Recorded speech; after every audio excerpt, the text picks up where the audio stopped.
KPBS On Demand is supported by UC San Diego's Art Power, presenting cellist Joshua Roman, performing from his album Immunity, alongside music by J.S. Bach and more. Sunday, June 22nd at UC San Diego's Epstein Family Amphitheater. Reserve your tickets at artpower.ucsd.edu.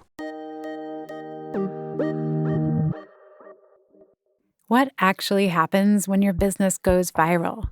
When you get caught up in the currents of an online sensation? What do you hang on to? How do you keep your sense of self and purpose? This is the story of PARU, a tea shop that made waves when they opened their La Jolla location in 2021. For years, they'd been selling single origin and custom blended loose leaf tea to San Diegans. But it was their matcha lattes that took off on TikTok. We're at PARU, one of the best matcha shops in San Diego. You have to try PARU tea. Guys, I drove 3 hours to try the most viral matcha spot in San Diego. They make one of the best matcha lattes I've ever had. The first thing I noticed was their matcha machine that produces house-milled ceremonial matcha. Like, are you kidding me? This PARU, it's so friggin' good. Most of the TikToks show PARU's minimalist decor, with workers stirring up matcha with bamboo whisks and carefully pouring it into plastic cups, all set to chill, vibey music. But if you took that serene soundtrack away, if you were there in person, the vibe was not so zen. The lines stretched down the street. Co-owners and married couple, Amy Troung and Lani Gobaleza, went through so much oat milk they could hardly keep it stocked. There was this idea that we were a cafe and we love cafes and stuff, but I think it got so busy to the point that we couldn't even talk to customers who were coming in.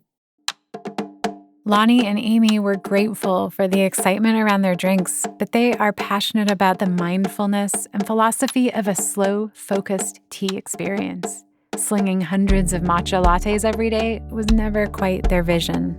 It was kind of a good reminder for us to revisit who we are as a business.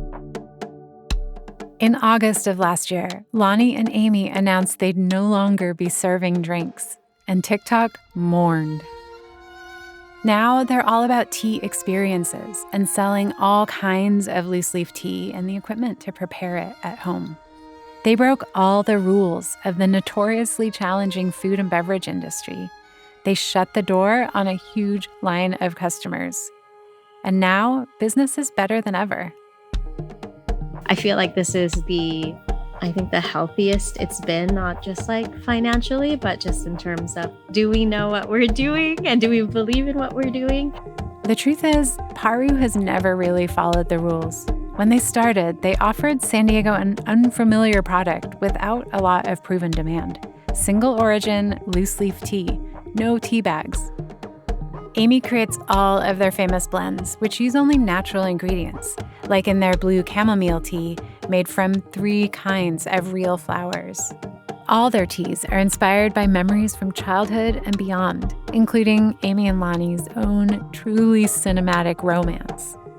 This is their story: serendipity, big leaps of faith, and a chance encounter in San Diego's Japanese sister city led them to each other and led them to their own unique, committed way of bringing world-class tea and community to San Diego. And they're doing it their way: slow, focused, happy, not taking anything for granted. It really goes into the principle of like Japanese tea ceremony, like Ichigo, ichie is like one chance, like one meeting. It's like you always want to be your present self because you never know what like tomorrow might bring, or within the few hours. So it always has to be like everything at this moment counts. Ichigo, ichie, one chance, one meeting. From KPBS Public Media, this is The Finest, a podcast about the people, art, and movements redefining culture in San Diego. I'm Julia Dixon Evans.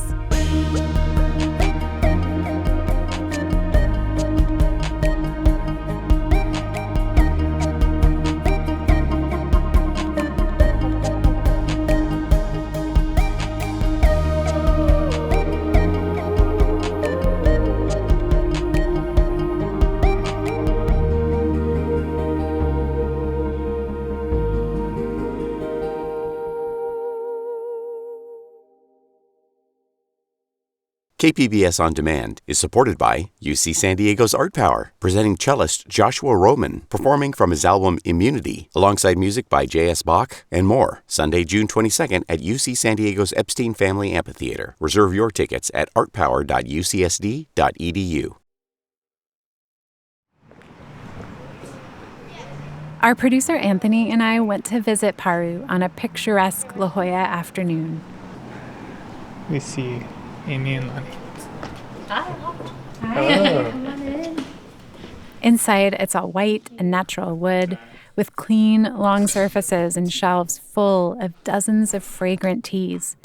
And before we can ask any questions, Lani starts methodically prepping the matcha. What is this here? So these are two different matcha bowls. They're called chawans, and then I'm just heating the bowl so the tea stays hot when you're drinking it. Heat the vessel. Heat the vessel, yeah. So after sifting it, we usually put it into a smaller vessel. So we do about 2 grams of matcha in each bowl. This one is from Kyoto Nabe, which is a part of Kyoto. So actually we have a matcha stone mill like over there, and we're actually one of the only few shops like in the States that actually mill our matcha fresh. So usually matcha in shops or grocery stores, those have been milled sometimes like already in Japan. Okay.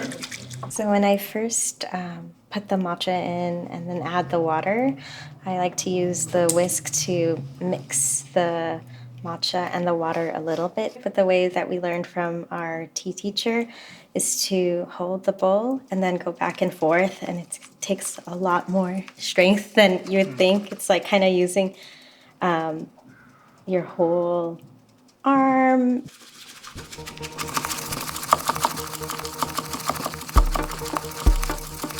Amy and Lani's tea comes from farmers in Japan they know personally. It's milled fresh in San Diego, and it has all kinds of nutty and floral notes. To me, this one doesn't taste like grass. No sugar and milk needed.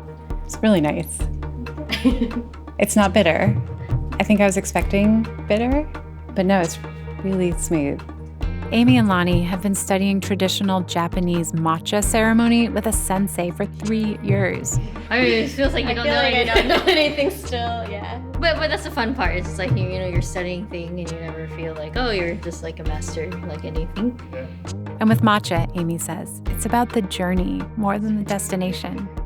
I think matcha is more kind of like the act of making someone a bowl of matcha. It feels like very almost like a hospitality, nice like little welcome, helps break the ice, and everyone can kind of have this like shared moment together. My dad's actually a big coffee drinker, but I've taught him how to make matcha, so we kind of do that together whenever I visit too. So it's kind of like a fun thing to do together, and he's like really like tactile like me, so we're kind of like more action based. So I think it's fun for us to do something together and not like have to talk. If that makes sense. We're just kind of nodding and we're like, whoa, this is great. So it feels like a good connection. What was the phrase you said of like The one being chance, one present? meeting? Yeah. Ichigo, ichie. One chance, one meeting. So, you know, even if we come and gather and be like, hey, this podcast is so fun, let's do it again, everyone won't be kind of in that same feeling of like where we are since it was like today. So Just remembering like to Yeah. be present. Yeah, because yeah, this is the yeah. only time yeah. you'll be doing this.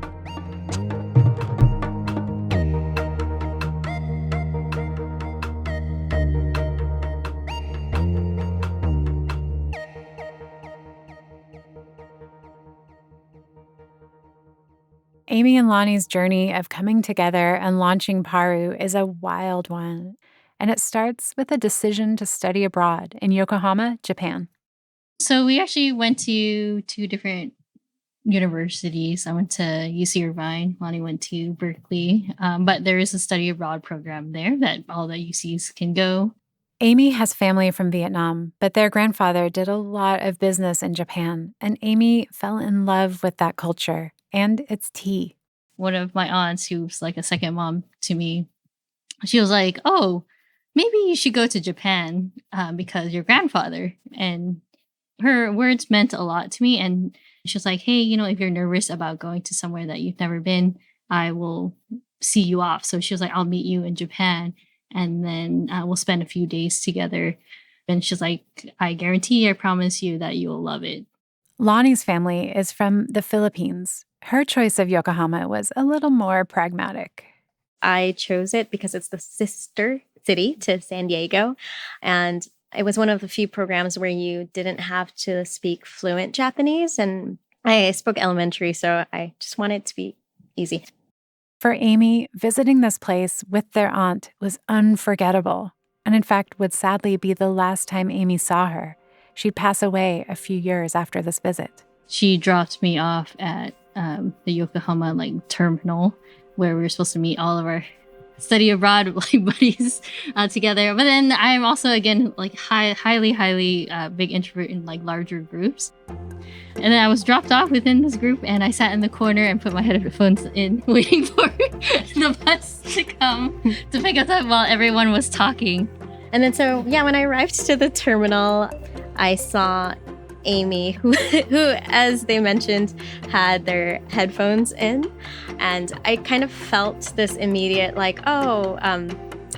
connection of there's so many people around and we should be wanting to connect with each other, but I just kind of want to drown everything out. I didn't know that we would end up married years later, but I just felt like this immediate connection. And then kind of fast forwarding throughout the program, we spent a lot of time studying together and drinking tea, and a lot of people were partying. We went on a lot of long walks together, because from our dorm to the university, it was an hour and a half walk. But, I did find myself always waiting to see if, Lani would come down and be like, oh, we would walk together or something like that too. So along the way, there would be these sensory experiences, the vending machine with the hot drinks. Oh, we knew when there was going to be something coming up, or we knew when we would be passing a bakery that would have fresh bread. So it's kind of this routine that's embedded into my memory. And when I think about it, it's kind of like life as well. There's this long journey that you're on, but there's these little things to look forward to along the way. But the little things along the way is something that I've come to enjoy in our lives.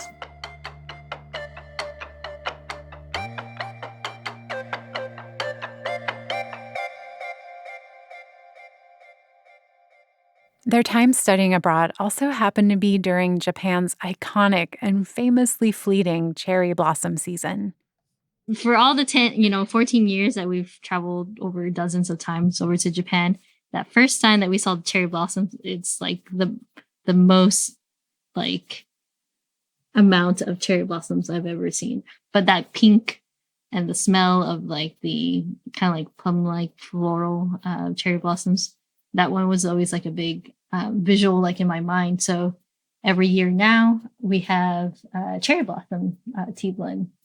It's called Hanadoki. It's flowering season, flowering time. And that's made of actual cherry blossoms from Kyoto. It's some really good quality Japanese green tea and a little bit of rose in there. And that's one of my all-time favorite blends. Every time I drink it, I feel that's reminded us of that time when we first met. So that's a cool thing about tea. It encapsulates memories. I actually have that one. Do you want it? Yeah. I mean, you built it up so much. I know. Now I want it. I'll be back. Amy went to grab that Hanadoki tea and a tray full of all its accoutrements and gave each of us a tiny gold-rimmed glass teacup. I'm using all glass because with kind of any sort of flowers in the tea, I really love highlighting the different aspects of the floral blend in there.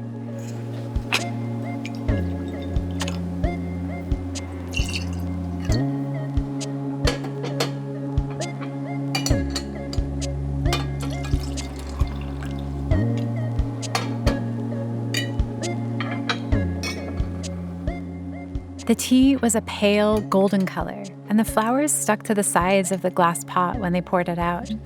It was beautiful and delicious. Commercial tea bags, Amy told us, often use tea dust, kind of the scraps of the batch. And of course, they come from much less carefully grown leaves. They can also contain microplastics that leach out when you heat them. And when you put them in boiling water, like that one very famous coffee shop chain, they burn your taste buds so you can't taste much anyway. One thing we noticed about the tea Amy made us is that it was not excruciatingly hot at all. It was immediately drinkable, and its flavors were more delicate. The teas really rewarded a careful, concentrated tasting, being present in the moment. And then we don't actually add any artificial or like oils or anything in our tea. So like for us, all the teas is just kind of honors its like flavors in there. So people often think cherry blossoms or sakura. It tastes like strawberries or something. Yeah, because like there's like, you know, cherry blossom like Kit Kats, but it is supposed to kind of have like this like nice subtle like plum-like sweet flavor to it too.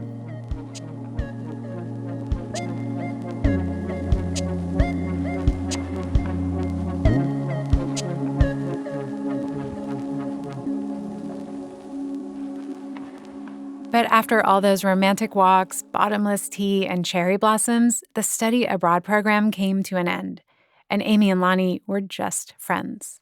They went back to their respective colleges, became friends on Facebook, and went on with their lives. Amy got a sales job in the LA area and made decent money, but kept thinking about tea.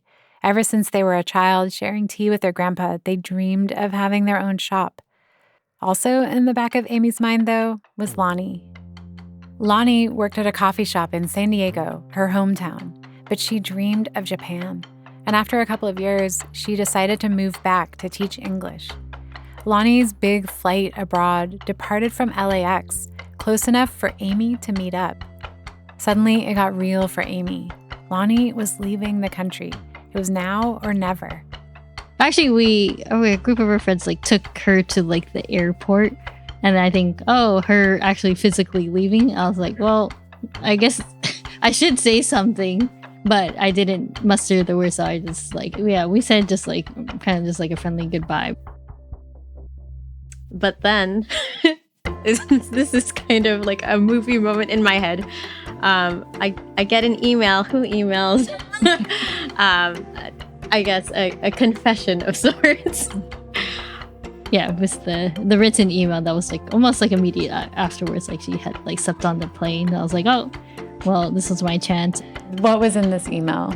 Oh, I said that I loved her, and then I wanted to, see if we can, No, it just said I love you. That's it. That's all it said. I think I still have it. I can pull it up. And I don't think I actually had the confidence at that time to ask her like directly, because when you're younger, you feel like, oh, there's so much time ahead of us, and there's always like tomorrow or something like that. So I think now that as life goes some further, that you should say things that you feel like at the moment, and that's why just tying back with tea, I love it because tea forces you to be present. So when you're, preparing or something, it's immediate kind of like a gratification too. So I try to think of that.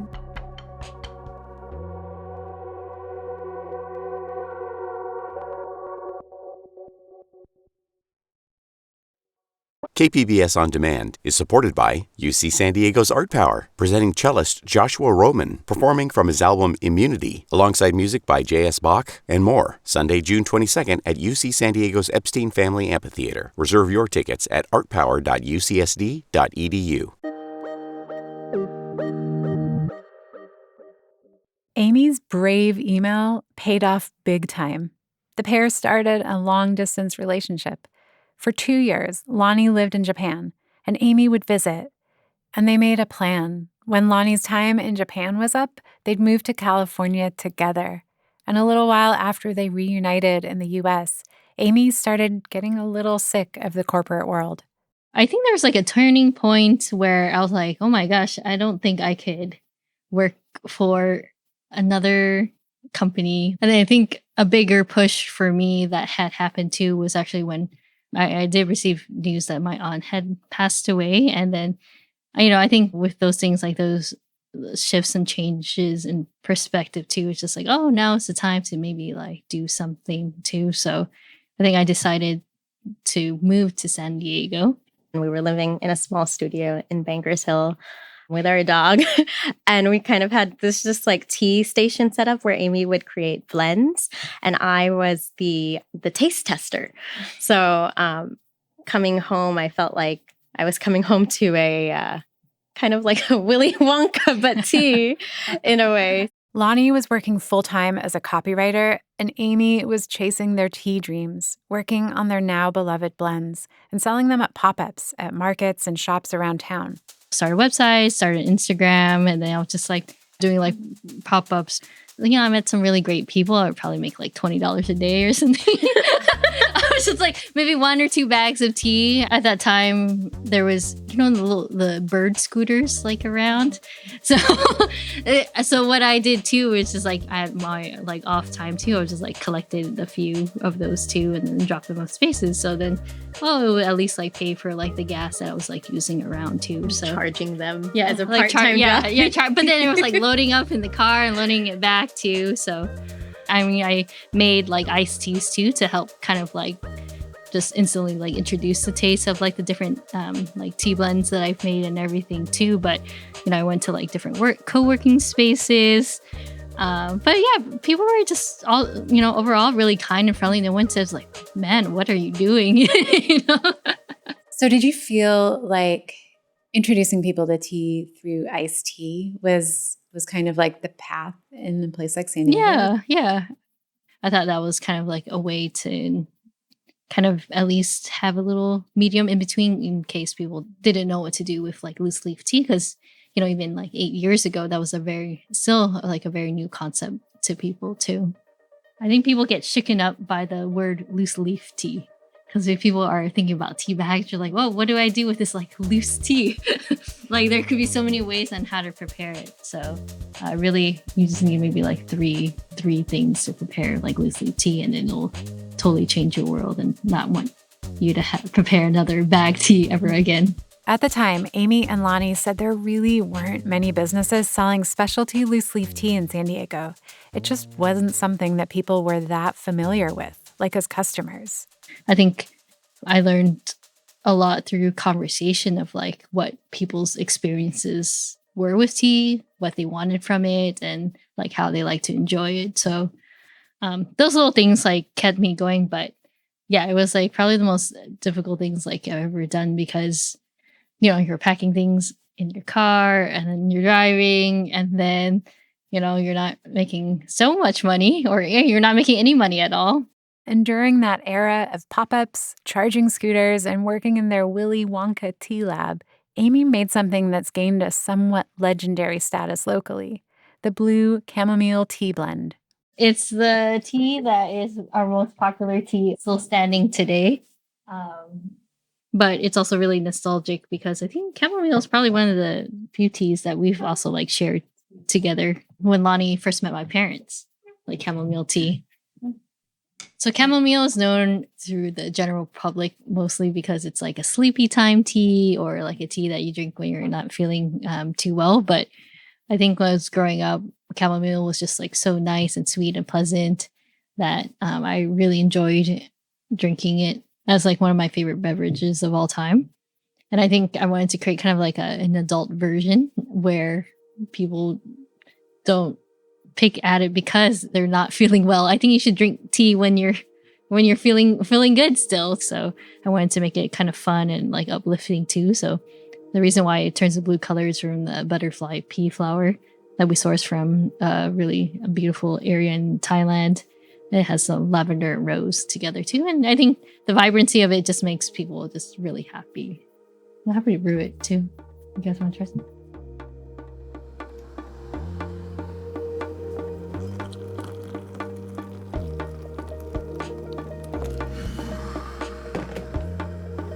That's beautiful. The color seems otherworldly, like the bluish green. Oh, I wasn't expecting, because I've had this before. Like, I know chamomile, right? But I wasn't expecting this to be my favorite of the day, right? Yeah. Like, It is quite good. Do you remember when Amy first made it? Yes. Amy was like, it's blue. and then we like experimented with it as a milk tea. And so we just kind of pretended we had like a bar in our studio, like I'll order. So it was really fun that day. And yeah, it's still fun. Does this lend itself well to milk? Yeah. I say a lot of people Surprisingly. prefer, yeah. Actually, chamomile is a really great base for like cream. So it attaches really well and actually brings out more notes from the actual chamomile. I don't know if you guys are into On's Dry Cleaning. That's North Park's renowned gelato spot, On's Dry Cleaning. In 2024, USA Today ranked it the best independent ice cream shop in the country. So one of their most popular flavors that they'll have from time to time is their blue chamomile gelato. It's called Sandals. And it's this. Yeah, it's that. Wow. Mhm. The rest is history. Lani and Amy got a store where they made their loose leaf blends and sold them. They made many more trips across the Pacific to meet farmers and source special teas, many of which you can't find anywhere else in the U.S. People started to get what they were doing and fell in love with their colorful blends and high-quality single-origin teas from across Asia. For Anthony and I, the visit to PARU was a tea education. Even for me, who spent my childhood surrounded by tea in England, I hadn't given much thought into all that goes into every tea leaf. There are wild tea trees that grow 30 years up to 1,000 years. If a tea tree has been there for like thousands of years, it's going to absorb a lot of the beautiful nutrients of the roots that's been there for years and years. So there's truly no pesticides or chemicals, only beautiful birds' nests that can kind of be there and be safe. So the tea leaves that we grow from Southeast Asia, those are picked. Often has a little bit more smokier, a little bit stronger, foresty kind of flavor, if that makes sense. And those could be done as, black, green, white teas. And the other ones from, for example, like Japan, they're a little bit more like manicured or cultivated, but also like quite a bit of work to maintain that very like landscaped. So those teas, they can taste a little bit more floral, a little bit creamier, a little bit milkier, a little bit more vegetal. It's very fascinating. So, yeah. Amy said that when they shut down the time-intensive latte part of their business last August, they didn't actually take a huge financial hit, even though they cut out a super popular product line. In fact, they were able to eliminate a lot of costs: the labor, cups, straws, and oat milk needed to make so many drinks. And they have training and wholesale partnerships with other places, so you can get PARU tea drinks at cafes like Bika and Hatsuzakura. Besides, their business model was built around loose leaf tea. That's what they're focused on. And more importantly, with less time making drinks, they rediscovered the time and energy to talk to customers and teach them about the world of tea. It goes beyond the drink. It's a way of living and seeing the world. Amy and Lani's tea philosophy, an authentic focus and commitment to their principles, gave them the courage to start PARU in the first place, and then to pivot away from a type of wild, viral success. And we actually looked at the principles that we made when we first started, our principles of sustainability and, building community in a meaningful way, all led us into this direction of focusing not just on retail, but education. And so we made this decision, and maybe at some point in the future, we will look into like cafe opportunities, but Not at this point. not right now. Yeah. I think we were just like focusing on getting back to ourselves. It can feel intimidating to get into the world of loose leaf tea, but Lani and Amy are always happy to talk you through it all. I would say tea knows no boundaries in a lot of ways, but what was important to, I think, Lani and I was actually building a company culture that is very welcoming, very warm, both for our team and for our customers and for ourselves, to be frank, to feel good in. All you really need to appreciate PARU tea is a pot, a strainer, and a moment of stillness to appreciate all the details of every sip. Remember that concept of Ichigo, ichie, one chance, one meeting. Yeah, you can mindlessly drink tea, and that's perfectly fine. But you can also look for the little things that make a truly great cup of tea special. The generations of flavors and histories the tea leaf has absorbed, and the meanings behind the blends. And you'll make your own connections and your own stories. Yeah, I guess this sounds so cheesy, but like before I met Amy, I didn't realize that like a home is really something you could build, or even the concept or experience of a hometown. And it could be also that when I was growing up, I had a younger mind and, we're influenced by only a circle of people when we're growing up. But like when you go out into the world and you meet people who have wild dreams just like you, you are able to design, even redesign your perspective on things. And I think that's what happened here. Like now when I'm flying back into San Diego from a trip, I do really feel like it's home, and I see so much beauty in it, where as before I'm just like, San Diego, it's the same. And I think that also evolves every day with every single person that I meet through PARU, and just in San Diego makes me look at it differently.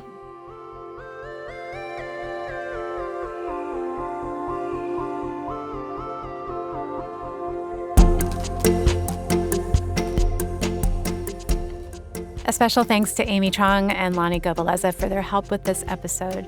You can find an episode transcript, photos, and more information about PARU on our website at kpbs.org/thefinest. And thank you so much for listening. If you enjoyed the episode, subscribe, leave a rating, and share it with your friends.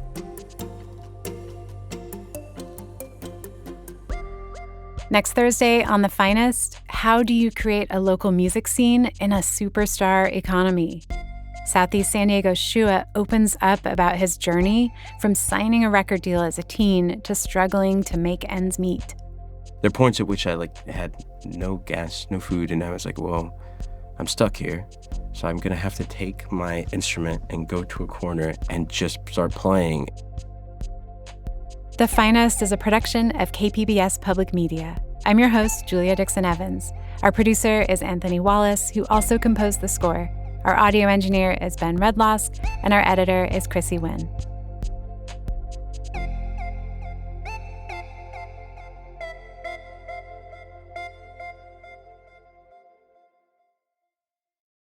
KPBS On Demand is supported by UC San Diego's Art Power, presenting cellist Joshua Roman, performing from his album Immunity, alongside music by J.S. Bach and more, Sunday, June 22nd at UC San Diego's Epstein Family Amphitheater. Reserve your tickets at artpower.ucsd.edu.